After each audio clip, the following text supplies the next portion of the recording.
Bienvenidos otra vez. It's Stephanie with Apex Languages. I have another Gramática Grandiosa for you guys on the second day of February. Happy Groundhog Day. And if you're watching, I hope your team won the Super Bowl. Today, we're going to finish what we started a couple of weeks ago and master el alfabeto, the Spanish alphabet. So last time, we went through about half of the letters. A, B, C, E, I, K, O, S, U, V, W, y X. And we got the other half still ahead of us. So let's see how we do. Starting with D and F. Good news, they are the same in English as they are in Spanish. So, hey, our G is a little bit more complicated. Based on the letters that's around it, it can have different pronunciation. It can have the hard G sound, or it can have more of an H sound. So in the Spanish version of zoo, zoológico, it has a H sound, that H sound. So when G comes in front of any sort of consonant, so grande, or in front of an A, okay, gato, it has that hard G, gato grande. Same thing after an O, gorilla. But again, similar to the C that we saw before, in front of E and I, it becomes soft, so gente. And jirafa. And again, zoológico, okay, because it's got the I after it. U is another level of complication because there's variation here, okay? Gusano, guitarra, linguística, okay? The U here is, it makes the G hard. And in these other words that I've shown here, it's actually put after the G, not to make any individual sound. Remember, vowels in Spanish are practically always pronounced. U is a very rare exception. It's used to tell us, like it does in English as well. We do this in English. It's used to tell us that you don't make the G soft because the I, right? It's not guitarra, it's guitarra. Okay, so the U there tells us that the G is hard. You see this umlaut? You see that usually with in German, okay? Very rare in English, even rarer in Spanish. It's not actually pronounced, it's just so that we don't pronounce the I. So you're not going to see this very often, but linguística, linguística, okay? I think the other time I've seen it is in Guernica, okay, as another example. On the other hand, sometimes the U gives the word more of a W sound. So it's a soft G with a W sound, guepardo. Okay, the G is still there. Remember, in Spanish, they don't have a W sound. You know, it's not natural. They borrow a couple of words, but they don't have their own W. And this is really the closest they get to the W. So the G is there, but it's very understated. Guepardo, guapo. Also agua, water, if you're familiar with that. Okay. So, you know, depending how quickly you're speaking, you might not even hear the G at all. It's still technically there, and so it's a hard G, but the U is either silent or it gives us a W sound.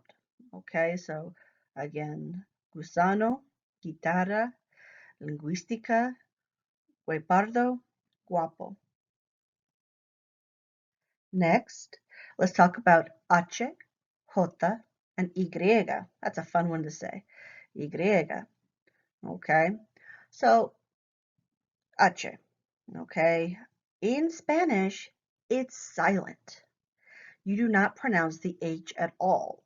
Okay, so no hablamos. Hablar means to speak, so hablo español or no hablo español. That means I speak Spanish or I don't speak Spanish. Okay, hablamos is we speak. Okay, so don't say it, right? Um, you just go straight for the A. Okay, hablamos. J, on the other hand, does not have the same sound that it does in English. There's no J. Instead, it's like what we would expect our H to be. So both the G and the J sound can make the H. Okay, jerga, japonesa. Jerga means jargon. Okay, those special words that different fields use, right? And japonesa, that's Japanese. Okay, so no hablamos jerga japonesa.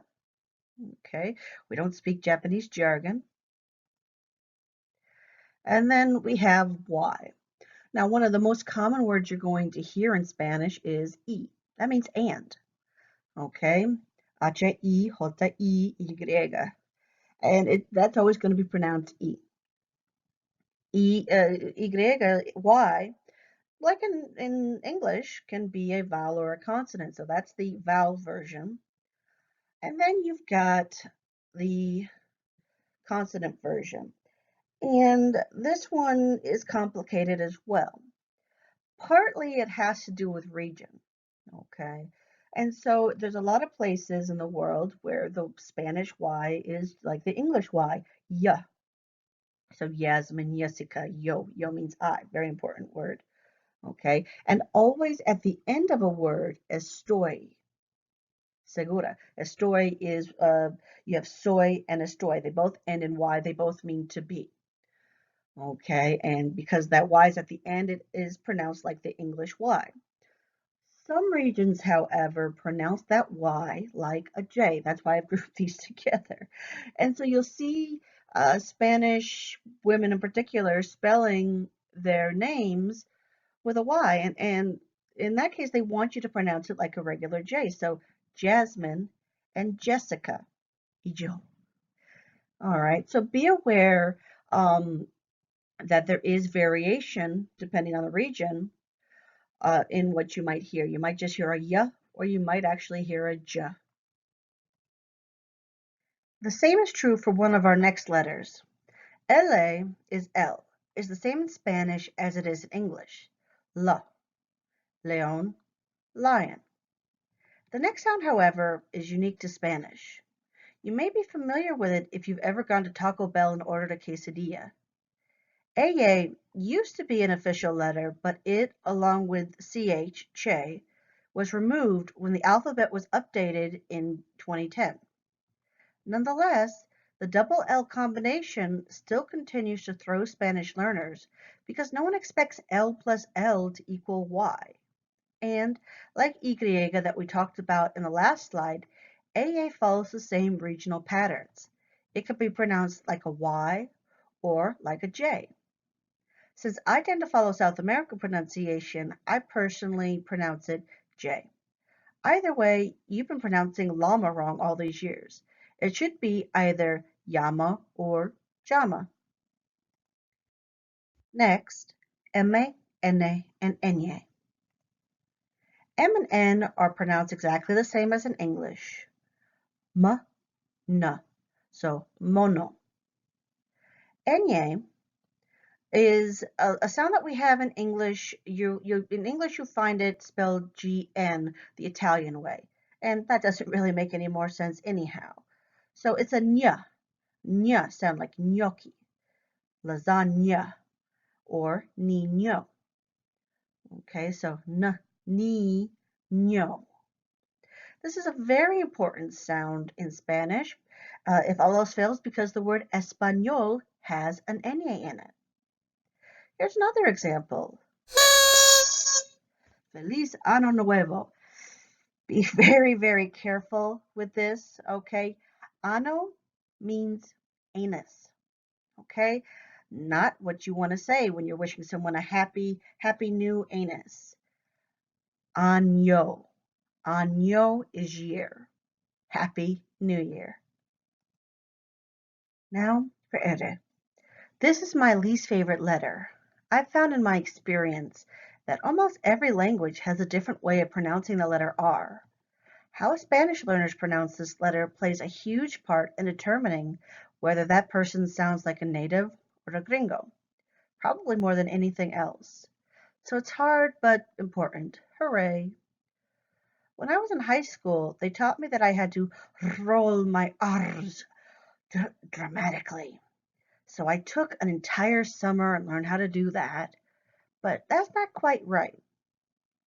If you pay attention to the inside of your mouth when you say an English R, your tongue stays parallel and central. R. But for the Spanish R, you want the tip to come a little closer to the ridge behind your teeth. It's less round, almost like a D, but more fluid. There are two R's in Spanish, a short one and a long one, and pronouncing them right make a big difference in meaning. So take these two words for example. The first, pero, means but, as in I want to come but I can't. B-U-T, but. Okay? Pero. The next word means dog. Totally different, right? It's pronounced perro. Perro. Another example is carro, car, and caro, expensive. So we have el carro, carro, carro, caro. We are almost done, I promise you. There are only 4 letters left, and I tried to save the easiest for last. They are pe, te, ku, and zeta. Okay, so we have La Paz, p, pas. Quito, k, Quito. One thing about the Q, two things actually. Like in English, it is always followed by a U. Unlike English, however, that U usually gives it a W sound, okay, as in queen, right? This does not happen in Spanish. The Q is always like a K. Quito, not Quito, it's Quito. Next, we have Tegucigalpa. These are all cities, important cities. Tegucigalpa is a capital. I'm sorry, it's long. But the T is T, just like in English. So Tegucigalpa. And then we end with Zaragoza. Now, Spaniards from Spain will make that Z, give it a little bit of a TH. Okay, so that's a bit of a regionalism. Zaragoza. I just love saying that word. But most of the Spanish-speaking world, they'll also do that with the S sound. But most of the Spanish-speaking world say Z, Zaragoza. All right. With that, we have learned all 27 letters of the Spanish alphabet and a couple of extra. We got our Che and AJ in there as well. Okay, so let's just say all the letters one more time. A, B, C, D, E, F, G, H, I, J, K, L, M, N, Ñ, O, P, Q, R, S, T, U, V, W, X, Y, y Z. And that's all she wrote. When I was in school, the teacher had us try to memorize the alphabet as quickly as we could, and we had a competition to see who was the fastest. And I worked very hard, and this helped me remember the alphabet still to this day. Maybe that'll work for you.